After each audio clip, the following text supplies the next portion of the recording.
Maintenant, on va parler stratégie RH et RSE, comment construire un cercle vertueux.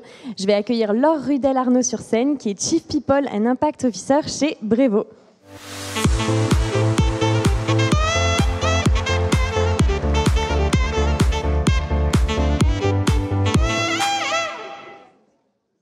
Bonjour à tous, merci à tous d'être là aujourd'hui. Merci Agnès, merci au Hub Institute pour cette invitation. Donc je m'appelle Laure Rudel-Arnaud, moi j'ai rejoint Brevo il y a un peu plus d'un an, après quelques années dans le conseil et quasiment 12 ans chez Sodexo dans différentes fonctions RH. Brevo, en quelques mots, pour ceux qui ne connaissent pas, il y en a peut-être qui connaissent Sendinblue, parce que c'était notre ancien nom. On a changé il n'y a pas longtemps. Donc c'est une plateforme CRM conçue pour développer des relations durables avec les clients, grâce à deux choses, une plateforme qui est hyper simple d'utilisation et surtout grâce à des outils de marketing et de CRM évolutifs tels que l'email, SMS, WhatsApp, marketing automation et compagnie. Brevo, c'est surtout 750 salariés dans 7 pays avec une grosse croissance. Et donc, ces sujets-là, il faut les accompagner à la fois d'un point de vue RH et d'un point de vue RSE. Je voudrais commencer par une petite anecdote. Moi, avant de rejoindre Brevo, et au moment des discussions, le job pour lequel j'avais les conversations, c'était celui de Chief People Officer, donc DRH. Il n'était pas du tout question d'impact et ils n'étaient pas allés du tout me chercher sur ce sujet-là. Ce sujet-là de l'impact, il me titillait de plus en plus, notamment sur ces questions d'impact environnemental. Je n'avais pas forcément conscience à ce moment-là qu'en tant qu'RH, les sujets RSE, on les adresse. On les adresse essentiellement par les sujets, et quand on prend les 3 piliers de l'ESG, le social et la gouvernance, ils font partie intrinsèque des missions d'un DRH. Pourquoi je vous en parle ? Parce que je pense que c'est hyper important d'avoir conscience de cette responsabilité-là qu'on a en tant que RH, en tant que responsable professionnel de la fonction RH, d'avoir une voix, de porter cette voix, qui est la voix des salariés, mais qui est votre voix aussi, pour faire avancer cette roadmap RSE. Et je me souviens, c'est une conversation que j'ai eue avec une ancienne dirigeante avec qui je travaillais chez Sodexo, qui m'a dit, mais Laure, en tant que RH, les sujets sociaux et gouvernance, tu les adresses et il y a une expertise et vas-y. Et les sujets environnementaux, oui, on se forme. Il y a des sujets de calcul de l'empreinte carbone, il y a des sujets de comment on réduit cette empreinte carbone. Il y a pas mal d'autres sujets, mais avec un peu d'expertise de l'accompagnement interne ou externe, c'est des défis qui peuvent être relevés. Et c'était un super conseil qu'elle m'a donné. En effet, moi, je suis convaincue que les sujets, les mots people and impact, ça fait partie de mon titre, mais au-delà de ça, les enjeux RH et RSE qui font partie du sujet de l'intervention peuvent vraiment créer un cercle vertueux. Pourquoi ? Parce que c'est en renforçant notre impact positif que nous renforçons notre marque employeur, et c'est parce qu'on attire des talents qui vont contribuer à s'engager sur ce chemin, qui vont aussi contribuer à écrire cette roadmap RSE. Donc au final, je pense qu'il y a un vrai cercle vertueux à aller jouer. Je reviens une seconde sans faire forcément un cours de philosophie ou de théologie, mais dans le mot cercle vertueux, il y a la vertu. Et j'aime bien cette définition un peu simpliste de la vertu, qui est le fait de s'entraîner à faire le bien. On pourrait dire, la vertu, c'est quoi l'opposé de la vertu ? Le vice. Et le vice, on pourrait dire, c'est s'entraîner, entre guillemets, c'est d'être dans une spirale pour faire le mal. Pourquoi j'aime bien ça ? Parce que dans le mot entraînement, il y a plusieurs choses qui sont importantes. Il y a le fait de s'entraîner, donc ça veut dire s'entraîner, ça veut dire rater. Et on sait que sur ces aspects, à la fois RH et RSE, c'est vachement compliqué d'y arriver du premier coup. Les aspects RSE sont extrêmement périlleux. On parle des sujets d'empreinte carbone. Moi, je suis dans une boîte qui fait du marketing, donc qui va aller chercher de la croissance, là où on a beaucoup d'ambassadeurs dans les sujets, pas RSE, mais d'impact, qui prônent la décroissance. Donc, comment est-ce qu'on trouve une place qui n'est pas toujours évidente et comment on se met dans cet interstice-là, qui est un paradoxe qu'il faut aussi assumer, de rester dans de la croissance, de rester une figure de la croissance et de prendre des responsabilités de management et de direction là-dessus, et à la fois de se dire comment est-ce qu'on peut quand même impacter de manière positive le monde avec notre business et avec nos collaborateurs. Et donc, cette question de la vertu, je pense qu'elle est intéressante et ce mot, il est fort et il est puissant. Et aussi, dans le fait de s'entraîner à faire le bien, il y a s'entraîner, il y a le côté collectif. Et donc, l'idée, c'est de ne pas vous raconter tout ce qu'on fait de bien et de vous dire qu'on est best in class, parce que ce n'est pas le cas.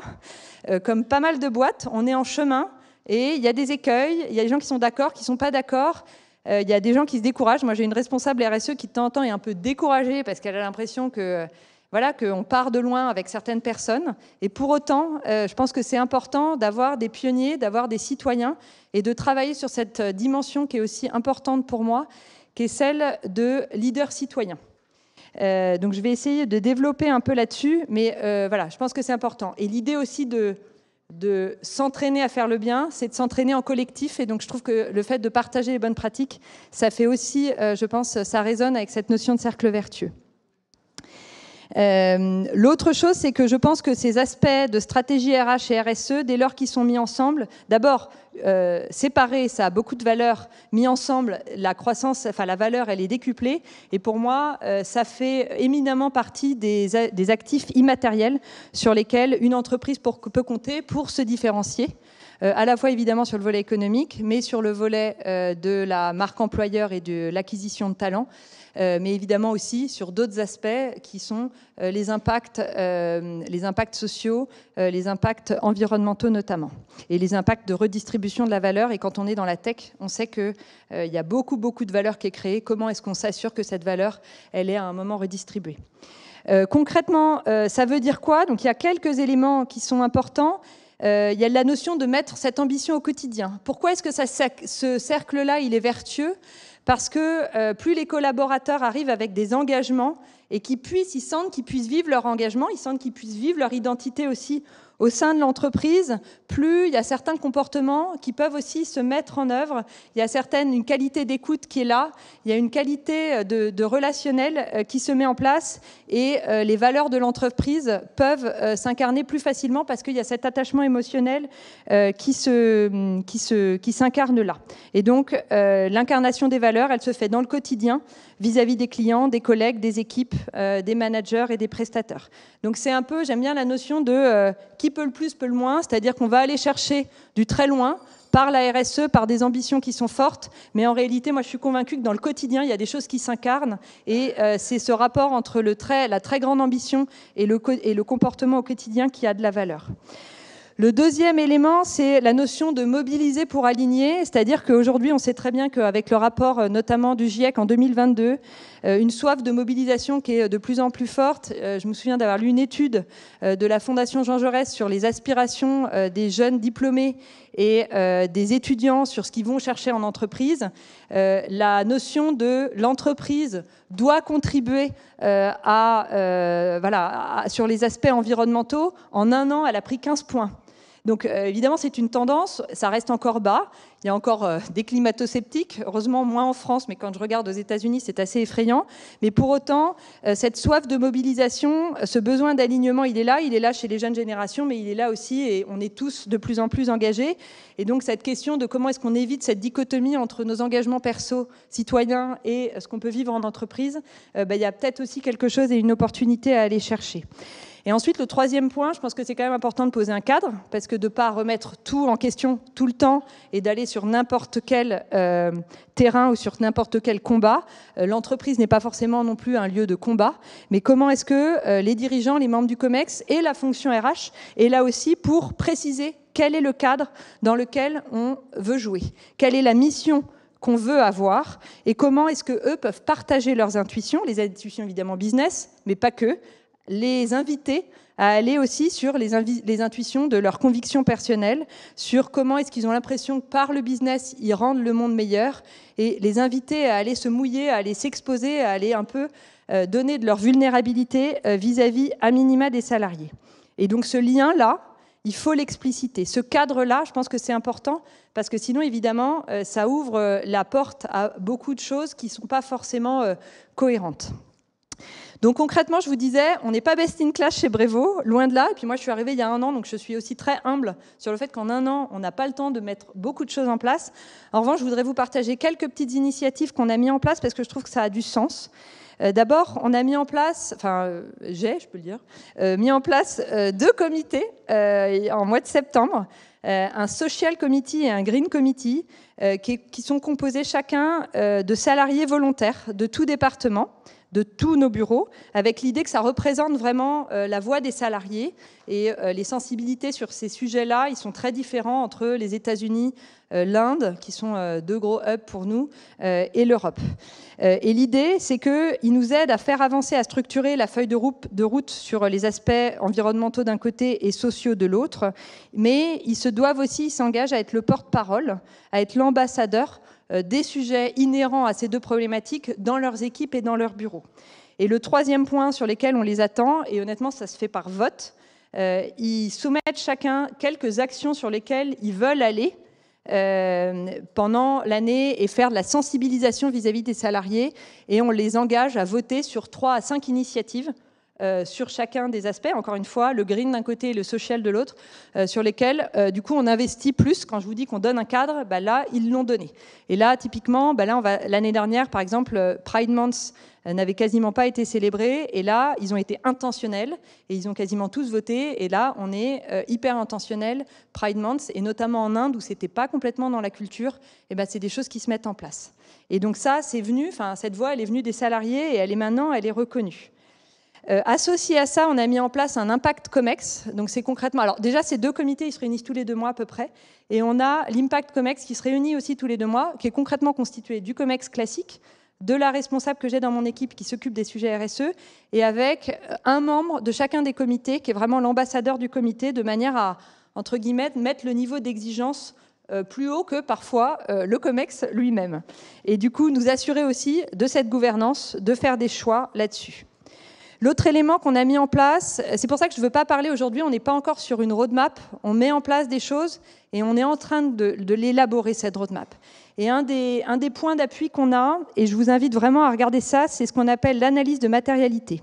L'analyse de matérialité, c'est une méthode qui nous permet de prioriser les enjeux ESG sur lesquels on décide de travailler, en entendant et en allant chercher la voix des différentes parties prenantes de l'entreprise, que ce soit évidemment les salariés, ça peut être aussi des représentants du personnel, mais ça va être les fondateurs de l'entreprise, les investisseurs, les clients, les partenaires technologiques.